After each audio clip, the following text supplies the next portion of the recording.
The clang of metal on metal was the alarm clock of Fort Bragg. It was the sound of morning, of sun-baked Humvees being serviced and rifle scopes being calibrated. For Ilara, it was the rhythm of a life she had carefully constructed to be as beige and unremarkable as possible. Her name was now Ellie, a name chosen for its lack of memory, its soft, forgettable sound. Her uniform was a simple, stain-resistant apron. Her weapon was a thermos of steaming coffee. Every morning, at 0500 hours, she wheeled her cart from the commissary, the squeak of the aging rubber tires a counterpoint to the distant bugle call. Her route was a map of mundane repetition. The motor pool, the mess hall, the barracks. She was a fixture, a ghost in the crowd, a silent server of caffeine and pastries. The soldiers saw her, but they didn't see her. She was a face, a uniform, a service. She was exactly what she wanted to be, invisible. Her voice was the one thing she hadn't been able to bury.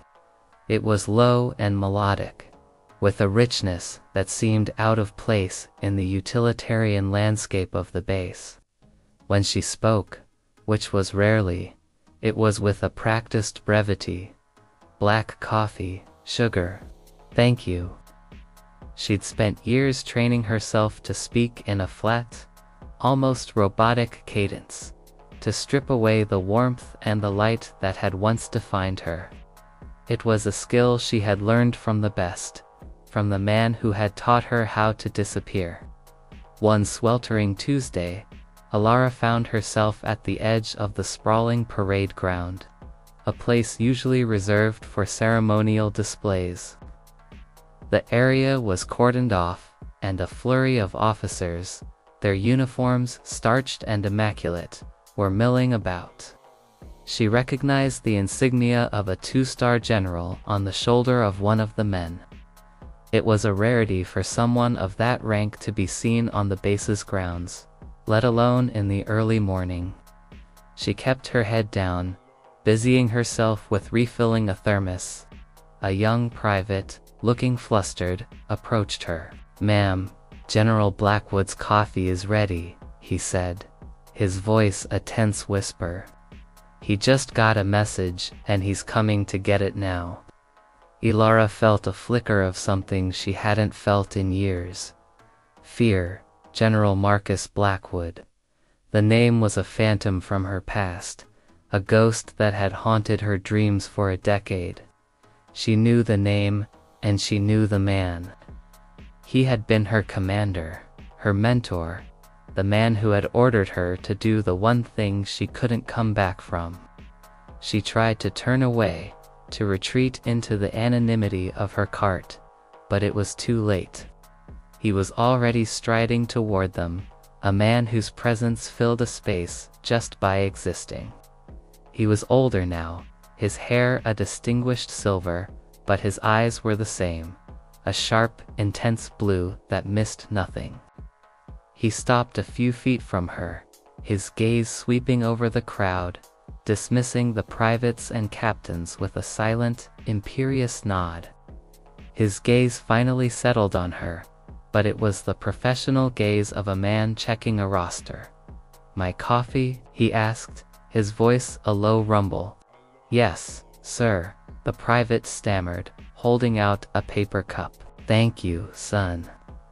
Blackwood took the cup, but as he did, he glanced at Ilara.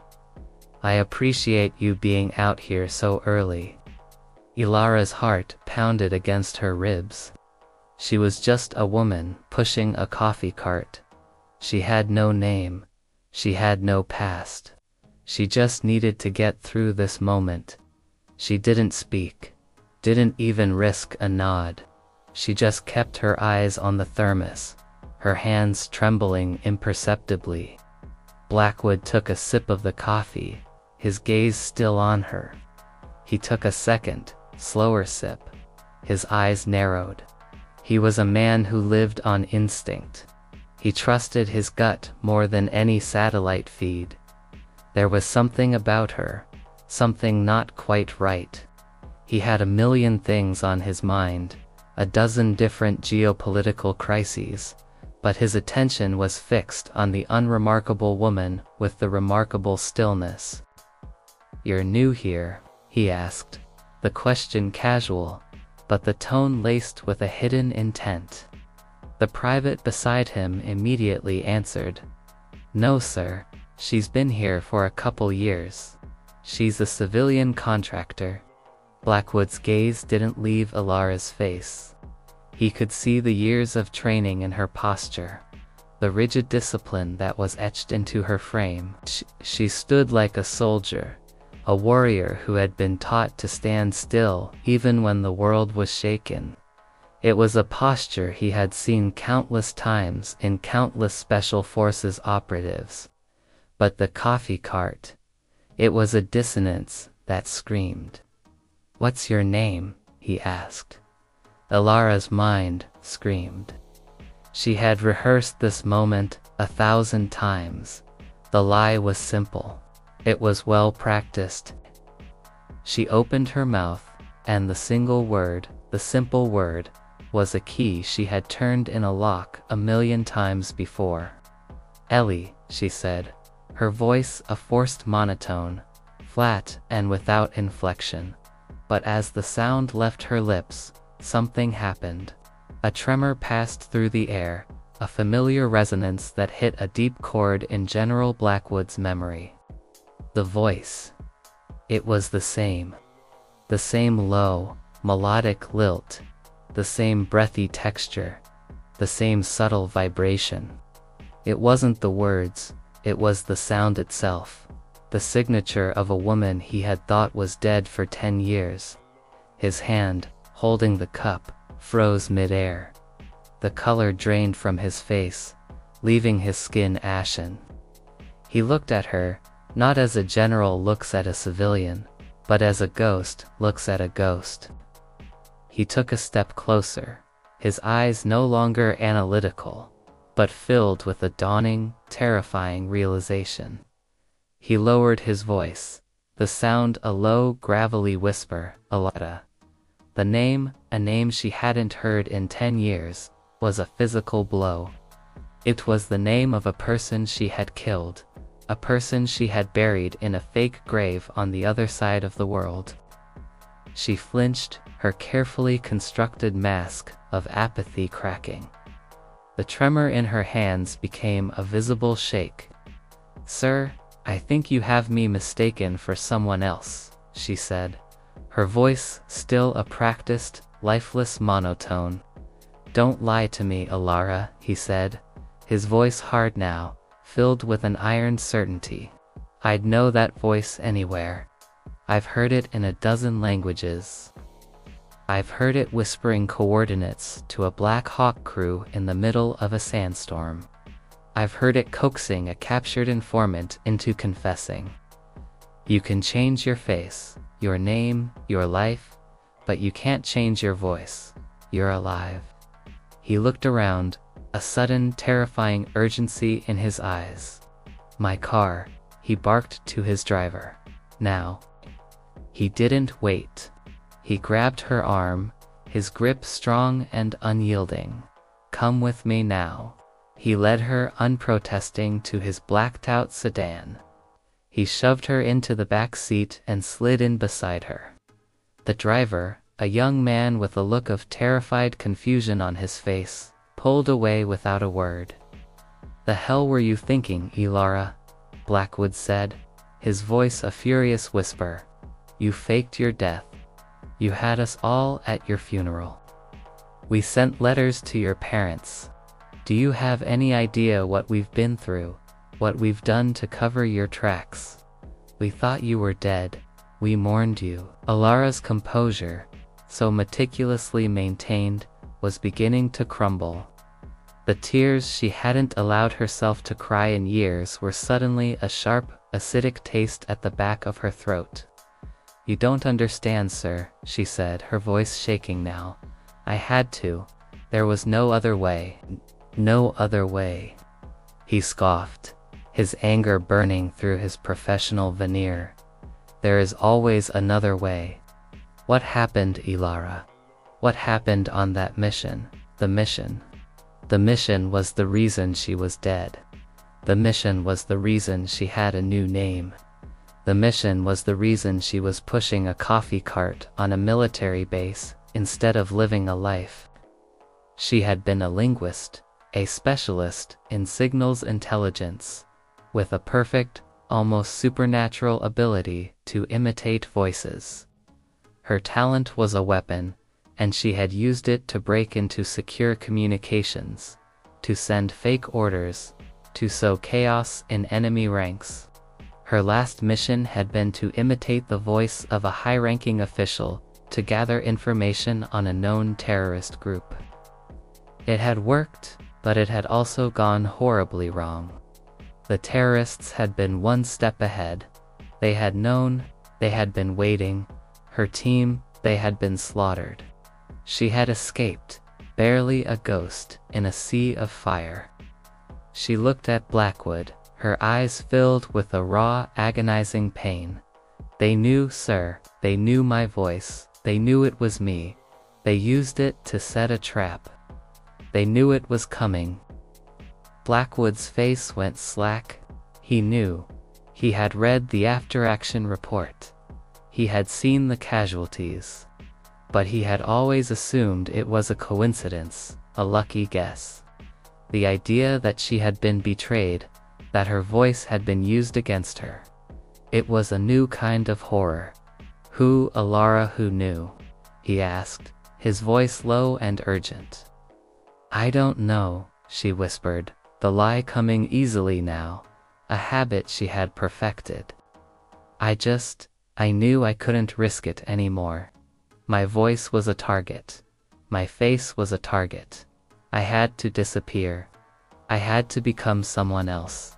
And you chose to become a coffee cart girl. He said, the absurdity of the situation finally getting through to him. She gave a humorless laugh. It's honest work, sir. No one looks at me. No one listens to me. It's perfect. Blackwood leaned back in his seat, his eyes closed. He ran a hand over his face. The car drove in silence for a long time, the only sound the gentle hum of the engine and the traffic outside. He opened his eyes and looked at her. The anger was gone, replaced by a deep, weary sadness. I need you, Ilara, he said, his voice a plea. We have a new crisis. A terrorist group. They've gone dark. They've created a new, encrypted communication network. We can't break it. We've tried everything, but we have a lead. We have a way in. We just need a voice. Your voice. Ilara's body went rigid. The fear, which had been simmering beneath the surface, boiled over into a full-blown Arctic terror. She had sworn she would never go back. She had sworn she would never use her voice as a weapon again. It had almost killed her. It had killed her team. No, sir, she said, the words a hard, cold rock. I can't. I'm dead. I'm gone. Ellie is who I am now. Ellie is a lie, Ilara, Blackwood said, his voice gentle now, persuasive. Ellie is a coping mechanism. Ilara is a soldier. Ilara is a hero. That team, they would have died for you. They knew what they were getting into. They knew the risks.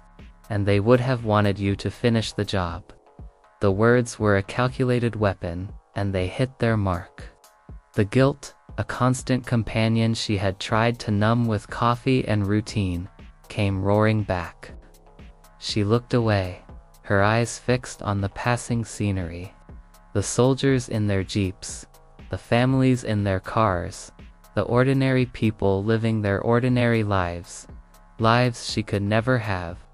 I'm sorry, sir, she said, her voice raw, but I can't do it. I'm not her anymore. Fine, he said, the word a resigned sigh. You're free to go. The car stopped.